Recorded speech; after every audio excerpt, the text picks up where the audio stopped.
Ethereum Shanghai update. Everybody's been waiting for it. It's going to release a lot of ETH, but is it going to be good for Ethereum or is it going to be the bomb?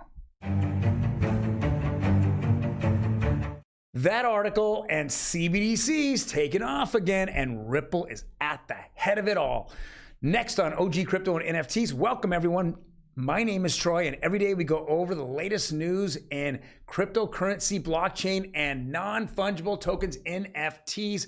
Guys, we have a action-packed, maybe, I guess I'm the action, but there's a packed video today on these topics. But before we jump into it, do me a favor, hit that subscribe button. Boom, boom, boom, boom. It will help this channel grow. We got to get to 400. Come on, tell a friend. Like, give a coupon out. Tell a friend, and you get like your name called out during the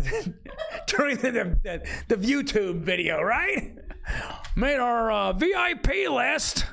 Beavis. All right. Let's jump right into it. A lot of things that happen in crypto, you have either right before the event, you either have the pre-event, which is something positive, and the event is a nothing burger, right? Or you have the opposite. Everyone's scared, and then all of a sudden the event, like, wow, that's what we thought it was going to be. Well, Ethereum Shanghai, is supposed to lock in the staking event and unstake all the ETH that's sitting out there. So a lot of people out there are kind of concerned, hey, if I unlock all this ETH that has been locked since 2020, will people start to sell, and get back their money? Yes. Were they able to sell before then? Yes. But it caused like Lido and other companies would come out. Even Coinbase, I did this. I sold my stake ETH and they gave me a coin called ST ETH, which was a coin that was pegged to ETH that I could actually trade. Unfortunately, it was never pegged to the dollar or the actual amount of ETH, and it was always less. So if you sold, you had to pay a penalty. Not good, not a good showing. If you look at the history of Ethereum, launched about 8 years ago, it took 8 years to go from Ethereum 1.0 or Ethereum Classic through 1.0 to 2.0. It's been such a nightmare, but because ETH is out there, they let a lot of VCs in. They probably let those VCs have coins and they were pumping them. A lot of influencers out there have always said, Ethereum number two, Ethereum number two, Ethereum number two. It's the largest DeFi. It's only that in name only. But if you look at the network itself, it's not good. It's one of the highest gas fees of any network right now. Anywhere, every time I go on, it's anywhere from $5 to $15 a transaction. That who wants to do that? What CBC would want to have per transaction? What company? This is only good for the little bitty crypto world that's out there, right? Just a little bit. It has no real world usage at all. People are building on it and now they're moving off of it. I've seen people move off of it, and go on to Hedera or other blockchains that make sense. It's pennies on the dollar for transactions. It doesn't make sense that you're charging these people these big rates. Sooner or later, you're going to see Ethereum have more side chains that are going to be cheaper, and they're just a side chain on Ethereum. I'm not an Ethereum fan whatsoever. The people that are just there to pump it. That's it. There's no reason why you can tell me Ethereum is better than, let's say, Casper. Go look up Casper. Has his own virtual machine as well. All right, so let's jump on the next one. Bankrupt crypto exchange FTX has recovered $7.3 billion in assets. Guys, if you're on the blockchain, there's connect the dot. You move money from one wall to the next.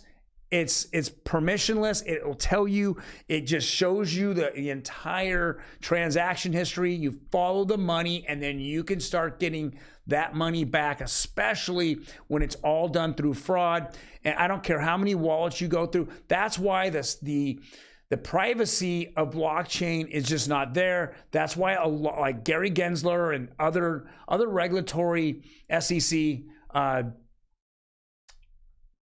bodies out there just don't want a whole lot of people using it, because they know that they're going to need the governments first to figure out how to deal with it, so they won't have their transactions and everything they do out in front of the public. That's why cash is king still and will be king until we're having private ledgers in which can go back and forth within a company, which is enterprise, or trade finance, which would be through several different companies talking to each other, or through the financial institution, which is, and the government, which is that they have a private blockchain, that a private ledger that can transact back and forth without any other entity, whether it be another government or would it be a private citizen or a company, to look at what happened in those transactions. Now, this is why CBDC adoption is going to happen, but it's going to be on private distributed ledgers, and with that being said, our next particular story is Montenegro Central Bank to test CBDC with Ripple. And it's because they're being put on a private ledger, right?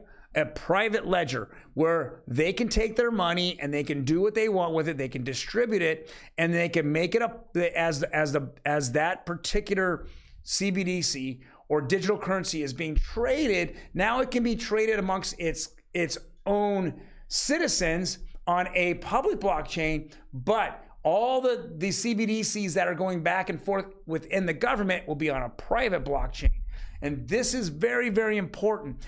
All these smaller countries are the testing grounds. They're going to figure out what it takes, right, to make it successful. And as we go, next 3, 4, 5, 6, 12 months, we're going to see bigger and bigger countries get involved in this because they're going to see these test areas like Montenegro. Now, Montenegro is a European country, and the euro, they can be subject to the euro. So we're going to see in the European Union, we're going to see a digital currency for the euro and a digital currency for each country itself. And they're trying to make a trade currency as well. So there's just a lot going on here, but they want to figure it out up front, and they need to have private ledgers and then distributed public ledgers. All right, so let's go jump into NFTs here. I'm gonna bring on the lovely Emi. How you doing, Emi? Hi, here I am. NFT Emi. Hi, NFT Emi, that's me. That's you. All right. So talk about Shirin and Deepak. Okay, so Shira Lazar is one of the founders of this project, and along with Deepak Chopra, who is a author as well as New Age medicine guru, if you will, are starting an NFT collection with focus on mental health. Yeah, right. You should meditate on that for a second. So this was announced today. This was just announced, and the charity NFT campaign on Magic Eden in support of Mental Health Awareness Month coming up in May. That's like the first snippet that they're giving us, but I guess the theme is going to be JOMO, or the joy of missing out, instead of FOMO. So yeah, instead of like, oh my god, I didn't go, I think it's kind of like when you know there's an event and like all your friends are going, but you just want to stay at home with your dog. Me, go out way more than I do. I think that's JOMO. I just missed out. I missed out on all what you're talking about there. So you'd rather stay at home with your dog than go to a one-time event in your life? It depends on the night and how I'm feeling, but like, yeah, I've totally done that before. Okay, and how many times have you regretted not going to that event? Not super often. It's super often for me, because I can spend any day with my dog in my room. That's not an event, but if I can go out to one-time events, I will definitely do that. Your social battery is much larger than mine. My social battery? Yeah. Meaning? Like, you like to go out and be social. Oh, okay. And do those things. She is a social butterfly, by the way. She's self-described social butterfly. When I feel like it. Oh, sure. When I feel like it. Switch on, off. Anyways, off. Yep, a total switch, exactly. Whoa. Mental health. Pause. Pause. Mental health. I taught him that word today. I taught him the meaning of that word today. I knew that word back in 5th grade. Anyways, there's 40 artists that are going to be involved in this project. It's a blind mint taking place on May 10th. I think this is cool. I'm excited to see what they're going to do with it. 30 or 40 Matic. Boy, that's only like about 40, 50 bucks. Okay, so it's some a Magic great, Eden too. very, very affordable price range. They did mention that Deepak Chopra is not only like a new age guru, but he's also one of like the highest selling authors in that space. So it's interesting to see him jumping into the NFT area, based off of his niche. So I think this is cool. And one thing I do like about this project, it's a charity project. It's not a cash grab. I mean, so many that we talk about are cash grabs. You know, I mean, Rolling Stones yesterday. Yeah. Where's it gonna go? Mick Jagger's pockets, right? You're lining his pockets. Here, at least it's he's gonna put the time and effort out, hopefully free time and effort out, and he's gonna make, you know, next month is mental health awareness. So he helps out on both of those fronts. So I'm kind of happy on this. You know, it won't get any of the publicity that, you know, David Bowie collection or you know, Gucci or whatever, but it does have some kind of warm feeling inside. Yeah, and just so I don't miss this part, it is called Peace Inside Live. Ha Yeah. So, all right, and can you read this next one? Unreleased David Bowie recording to debut as music NFT. The never before heard version of Bowie's "Let's Dance" will be sold via pay what you want NFTs from Gala Music and benefit charity. So my question on this is like, is Iman, his wife, the one still in charge of his estate, or didn't they have a kid together? I don't know. I can't remember, to be honest with you, but either way, I think this is really interesting. The pay what you want concept has definitely been like catching traction in a lot of different spaces. So I'm kind of surprised to see it here involved with charity, but I think it's kind of smart too. So I'm just not with the pay what you want kind of guy. You know, you go in there, you set a price, you know, you get the money, you're gonna give it to charity. I get it, but I mean, you know, if people can afford $5, they can afford $5.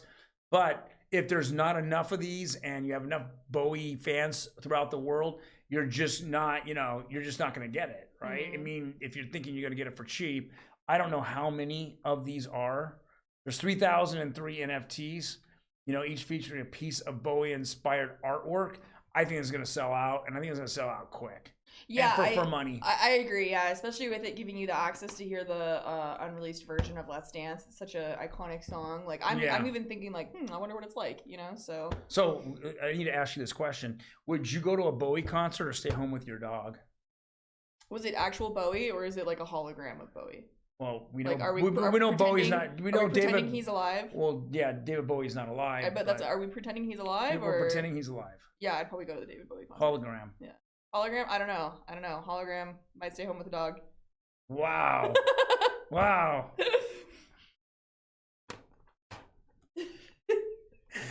Next. That's it. That's it, guys. Wow. When time flies. With that one.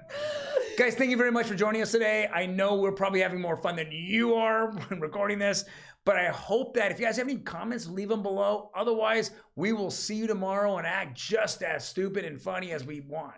Bye.